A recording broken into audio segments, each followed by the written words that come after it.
Nous sommes lundi 30 décembre 2024 et c'est l'avant-dernière édition du journal pour cette année. Voici ses principaux titres. Félix Tshisekedi a lancé les travaux de réhabilitation et de modernisation de la route nationale numéro 2 dans la localité de Kabouy, territoire de Katanda. Nous sommes dans la province du Kasaï oriental, sur l'axe Mujimai-Kabinda-Mbanga. Ces travaux s'inscrivent dans le cadre du projet d'appui à la connectivité et au transport pacte financé par le gouvernement congolais et la Banque mondiale. Une bombe d'origine inconnue a explosé au palais de la justice à Goma dimanche soir dans le quartier Kachero. Il n'y a pas eu de victimes humaines, mais plutôt d'importants dégâts matériels. Et puis, en sport, les Léopards A' de la République démocratique du Congo vont disputer pour la 7e fois la phase finale du championnat d'Afrique des Nations CHAN. Après avoir battu la sélection tchadienne samedi au stade des Martyrs de la Pentecôte de Kinshasa, score final de la partie 3-1. Voilà tout pour les grandes lignes de cette grande édition. Madame, Messieurs, bienvenue. Le président de la République, Félix-Antoine Tshisekedi, a lancé le travaux de réhabilitation et de modernisation de la route nationale numéro 2 dans la localité de Kabouy, territoire de Katanda. Nous sommes dans la province du Kasaï oriental, sur l'axe Mujimai-Kabinda-Mbanga. Ces travaux s'inscrivent dans le cadre du projet d'appui à la connectivité et au transport pacte financé par le gouvernement congolais et la Banque mondiale. Suivez. Long de 280 km, l'axe routier Mbujimayi-Kabinda-Mbanga sur la route nationale numéro 2 va connaître des travaux de bitumage. Il s'agit de la première phase de grands travaux de modernisation de la nationale numéro 2 lancée ce samedi 28 décembre 2024 par le président de la République Félix-Antoine Tshisekedi Tshilombo au cours de sa visite d'itinérance en Mbujimayi. Le chef de l'État a été salué sur les lieux de la cérémonie à Kabwa, territoire de Katanda, par le gouverneur de province Jean-Paul Mbwebwa et un comité restreint des notables provinciaux. Les travaux de bitumage de la nationale numéro 2 sur les tronçons Mbujimayi-Kabinda-Mbanga seront réalisés dans le cadre du projet d'appui à la connectivité et au transport financé par le gouvernement avec le concours de la Banque mondiale. Ce projet du ministère des ITPR a pour objectif d'assurer la connectivité pérenne entre la partie centre du pays et la région est à travers les bitumages des tronçons routiers Mbujimayi, Kabinda, Kasongo, Bukavu et Kanyabayonga, Butembo sur une longueur totale de 1180 km pour un coût global de 1,5 milliard de dollars américains. À bord d'un gros engin flambant neuf, le président de la République a lancé officiellement la première phase des travaux sur le tronçon routier Mbujimayi-Kabinda qui va relier les deux provinces du Kasaï oriental et de l'Omami avec une infrastructure routière moderne construite selon les standards internationaux d'autoroute.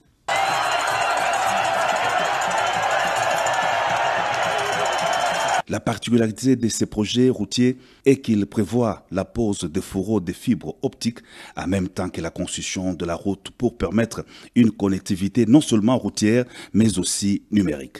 Les travaux sont exécutés par le groupe d'entreprises chinoises. Le contrôle des travaux est assuré par les bureaux AIC Progeti avec l'accompagnement de l'Office des routes sous la gestion de la cellule infrastructure du ministère des infrastructures et travaux publics. Les travaux de bitumage du tronçon Mbujimayi-Kabinda-Mbanga dureront 33 mois.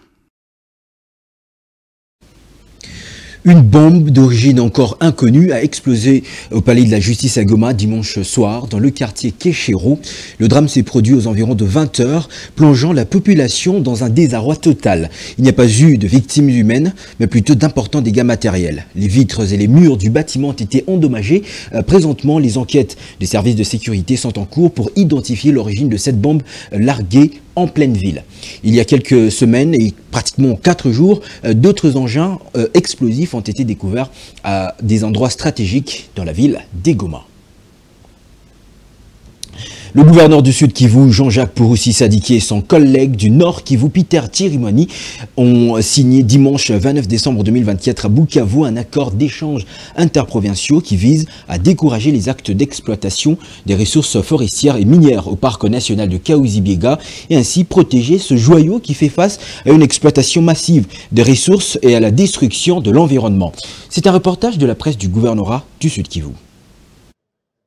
C'est une signature qui marque le début de la coopération interprovinciale entre les provinces du Sud Kivu et du Nord Kivu pour une stratégie commune de lutte contre l'exploitation illicite, la commercialisation, mais aussi le transport des ressources forestières et minières du parc national de Kahuzi-Biega.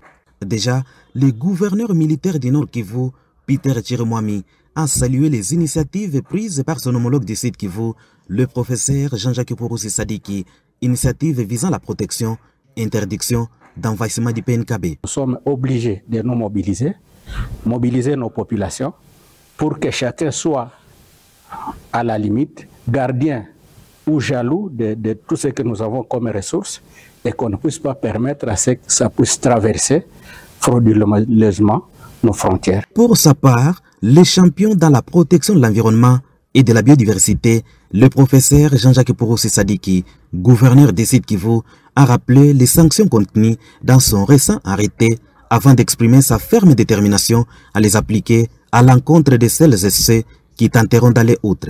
Il y a tout un arsenal juridique.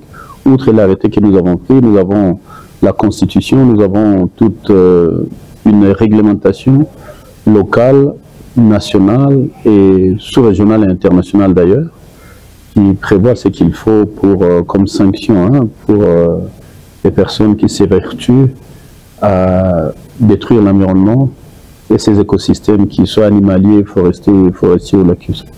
Les deux autorités provinciales ont également convenu de mettre en place un mécanisme d'alerte à travers un numéro vert qui sera mis à la disposition du public. Par cette méthode, les deux gouverneurs veulent faciliter la dénonciation en toute sécurité et confidentialité de tous les acteurs impliqués dans la mafia et dans l'exploitation illicite des minerais et autres ressources naturelles du parc national de Kahuzi-Biega.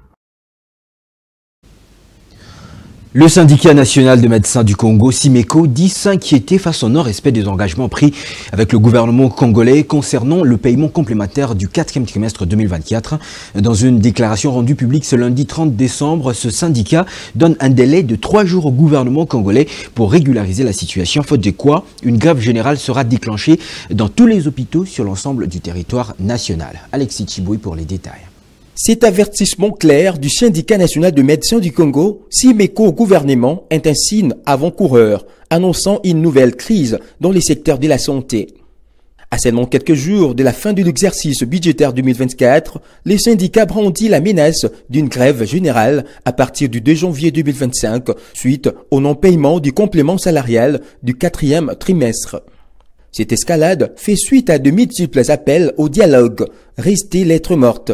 Les revendications du SIMECO consistent à l'alignement de la prime de risque pour 1 millier de médecins, la reconnaissance statutaire et salariale des 5177 professionnels récemment promus et l'octroi du 2e palier des indemnités de transport et des logements.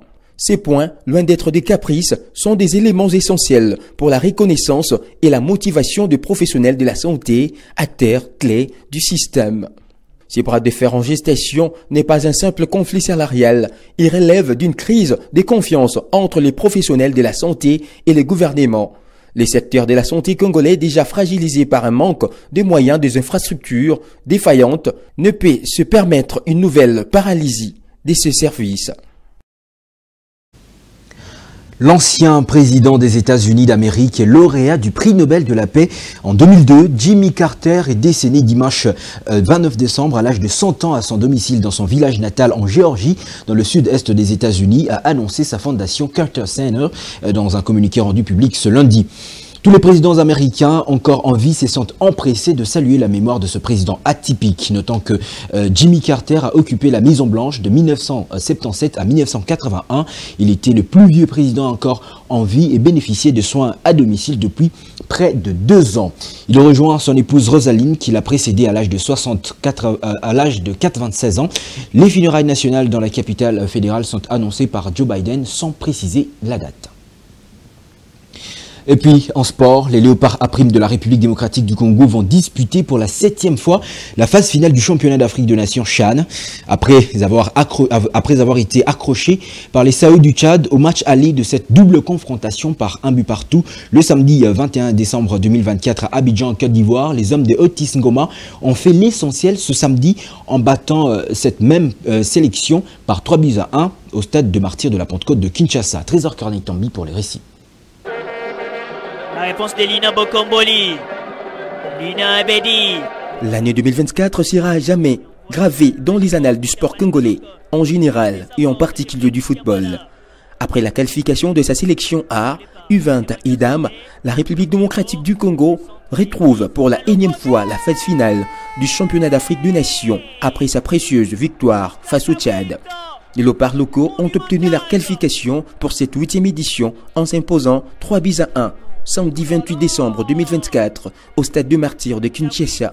Comme lors du match aller, Oscar Kabouit a ouvert le score dès la 10e minute. Cependant, le Tchad a réagi en égalisant sur un corner suite à une faute de main du portier congolais Bridel Efongo. Après la pause, les Congolais ont pris le contrôle du match en inscrivant 2 buts court sur court. Jonathan Mokondi, d'une tête puissante, a redonné l'avantage à son équipe dès la 48e minute. 2 minutes plus tard, Elise Niembo a doublé la mise pour sceller à la 50e minute la victoire. Les doubles teneurs du titre du CHAN seront à la quête d'une 3e étoile lors de cette 8e édition, après avoir remporté celle de 2009 en Côte d'Ivoire et 2016 au Rwanda.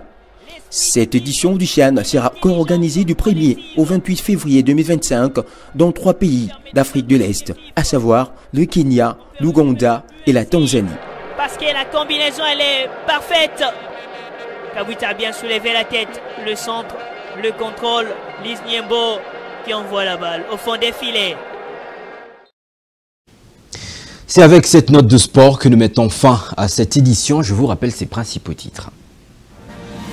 Félix Tshisekedi a lancé le travaux de réhabilitation et de modernisation de la route nationale numéro 2 dans la localité de Kabouit, territoire du Katanga. Nous sommes dans la province du Kasaï oriental, sur l'axe Mbujimai-Kabinda-Mbanga.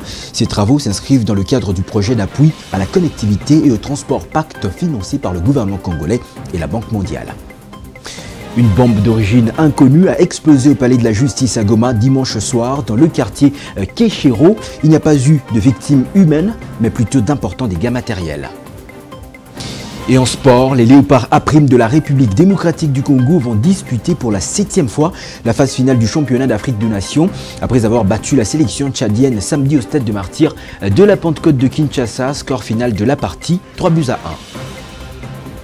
C'était un honneur de vous présenter ce journal. Je vous retrouve demain pour la grande et dernière édition de cette année. Mesdames, Messieurs, dans l'entretemps, portez-vous bien.